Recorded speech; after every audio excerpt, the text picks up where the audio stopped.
Saludos y bienvenidos de nuevo a una lectura más de la Biblia textual. Continuamos con el Levítico, tercer libro del Pentateuco, capítulo 21. Santidad de los sacerdotes. Dijo Yahvé a Moisés: habla a los sacerdotes hijos de Aarón y diles: nadie entre vosotros ha de hacerse impuro con el cadáver de uno de sus parientes. En esta ocasión da la sensación de que la fórmula por sí sola ya no le es válida y añade lo que en otros capítulos sería el segundo versículo.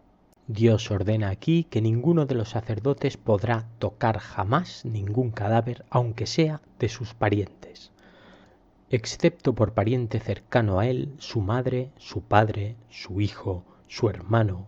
Estas son las excepciones para los sacerdotes en este mandamiento del primer versículo. O su hermana virgen cercana a él que no haya tenido marido, por la cual podrá hacerse impuro. Hasta aquí me parecía que las excepciones no ocasionaban impureza, pero esto no es así. Cualquier cadáver es algo impuro que no se debe tocar. Lo que sí nos señala este tercer versículo es que esta impureza que nos otorga el cadáver de un ser tan cercano es una impureza tolerada por Dios. No se contaminará profanándose, pues es dirigente en medio de su pueblo. Una profanación viene a ser algo que ocurre cuando tratamos irrespetuosamente algo sagrado. En este caso no podemos asegurar si se refiere a cualquier caso así o si concretamente se refiere a que no puede tocar ningún cadáver más que los que le son permitidos. El que señale que es dirigente en medio de su pueblo lo que indica es que les obliga a ser ejemplares. No hará tonsura en su cabeza, ni rasurará el borde de su barba, ni se harán sajaduras en su cuerpo. Este versículo, con estas ordenanzas que se nos repiten por segunda vez, sigue siendo curioso, ya que prohíbe explícitamente una práctica muy usada por los religiosos, tonsurarse la cabeza, la coronilla, pero al ir acompañado de esto de rasurar la barba y sajaduras en su cuerpo, cortes, nos puede indicar que estos son prácticas de dolor después de la muerte de algún ser querido, algo que acostumbren a hacer estas gentes. Eso sí, antes de la ley de Dios, porque se les prohibió explícitamente, y así se hace también con sus sacerdotes. Santos serán para su Dios y no profanarán el nombre de su Dios, porque ellos son los que presentan las ofrendas ígneas a Yahvé, el pan de su Dios, por esto han de ser santos. Este adjetivo, santo, es algo de lo que se habla por primera vez en este libro y no lo define.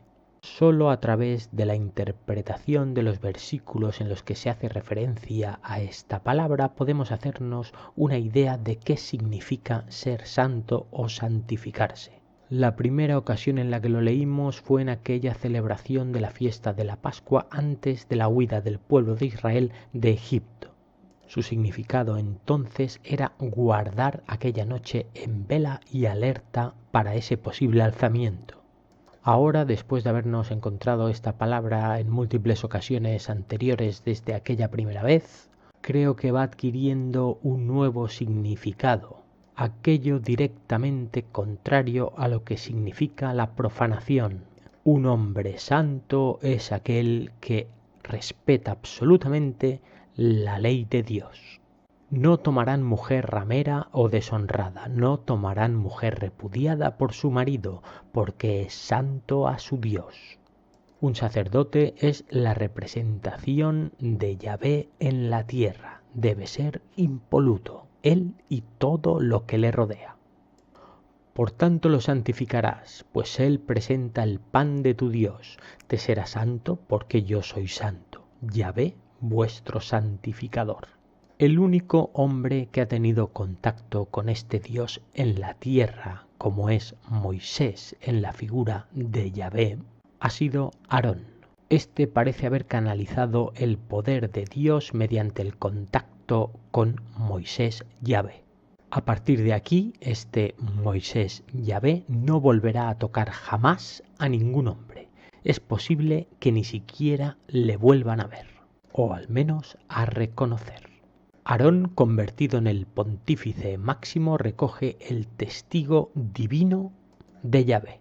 A partir de ahora será él quien nombre a los sucesivos sacerdotes. Mediante su contacto físico a través de la unción recibirán ellos también este poder divino. A cambio de esto deberán respetar las tareas que les han sido encomendadas por Dios Yahvé directamente, el de gobernantes religiosos y jueces de esta nueva nación. A cambio de esta gran responsabilidad recibirán las ofrendas del pueblo requeridas por Yahvé diariamente.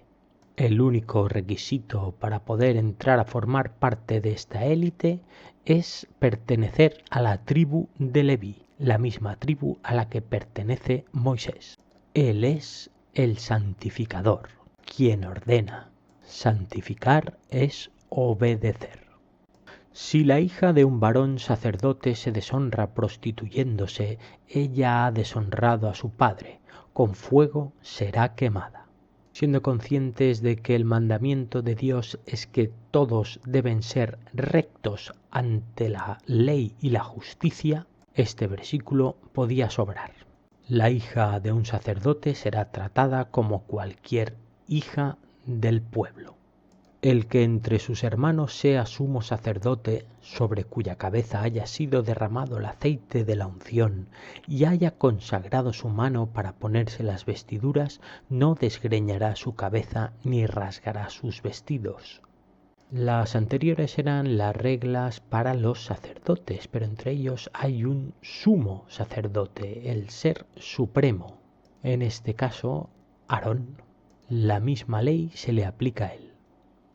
No entrará donde haya cadáver alguno, no se contaminará ni por su padre ni por su madre. Este ya ha dejado de ser humano, es un Dios. Como tal, no tiene ni padre ni madre. No saldrá del santuario ni profanará el santuario de su Dios, porque la diadema del aceite de la unción de su Dios está sobre él. Yo, Yahvé. El sacerdote Aarón es la tercera pata de esta santísima Trinidad. Yahvé, Moisés, Aarón. Es un igual. Como tal, no tiene nada que hacer en el mundo de los hombres. Él debe vivir en lo divino. Tomará mujer en la virginidad de ella. Únicamente una virgen puede ser esposa del sumo sacerdote. No tomará viuda, ni divorciada, ni deshonrada, ni ramera, sino que tomará por mujer a una virgen de su pueblo. Os podéis imaginar que lo más seguro es que sea elegida por él, sin ninguna opción a rehusar, a fin de no contaminar su descendencia entre su pueblo, porque yo, Yahvé, soy el que lo santifica.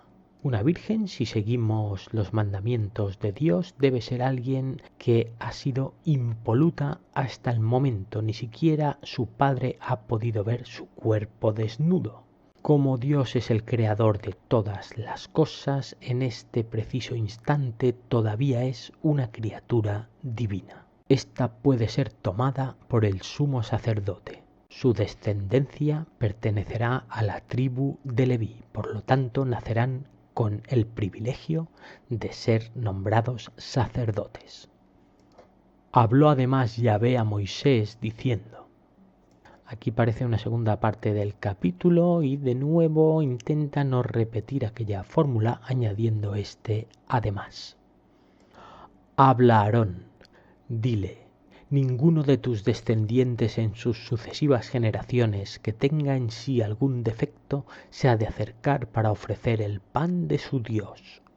Los hijos de Leví formarán parte de esta élite, eso sí, siempre y cuando no nazcan con algún defecto. Dios no puede tener ninguno. Porque ningún varón que tenga en sí algún defecto se acercará, sea ciego o cojo, o mutilado o deformado. Y continúa con la descripción de los defectos para no dejarse ni uno. O que tenga quebradura de pie o de mano, o jorobado, o enano, o con ojos defectuosos, o sarnosos, o tiñoso, o con testículo dañado. Y por si se ha dejado alguno, concluye: ningún varón de la descendencia del sacerdote Aarón que tenga defecto en sí se podrá acercar para ofrecer las ofrendas ígneas de Yahvé. Hay defecto en él, no se acercará para ofrecer el pan de su Dios. A ojos del pueblo, estos deben representar la perfección, lo divino. No se puede permitir ni una sola excepción.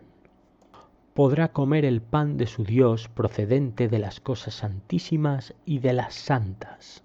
Veamos por qué la sensación que teníamos en los versículos anteriores ahora nos lo corrige, porque si puede comer el pan de su Dios y de las cosas santísimas, quiere decir que puede comer de las ofrendas.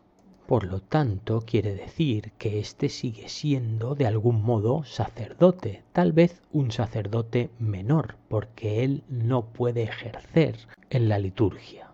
Si aunque tenga defecto es aceptado dentro del templo, esto sí que significa ya definitivamente que todo hijo de la tribu de Leví es divino. Con esto se asegura que cualquier descendiente de la estirpe de Aarón protegerá este privilegio hasta las últimas consecuencias.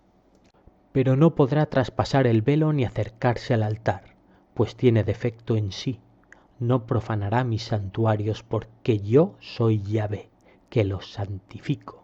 Yahvé mora en el interior de este santuario, en la forma de la nube. Su sola presencia santifica este espacio religioso. Se debe el máximo respeto. No puede haber nada defectuoso en aquello que es santísimo. Es posible entonces que de nuevo nos corrija un versículo lo entendido en el anterior, de ahí la importancia de leer la totalidad de este texto. Ahora parece que no, que cualquiera que tenga defecto no puede ser santo. No puede ser sacerdote. Sus padres y hermanos le alimentarán de aquello que reciben del pueblo, pero él no puede acceder al recinto sagrado. Así habló Moisés a Aarón, a sus hijos y a todos los hijos de Israel.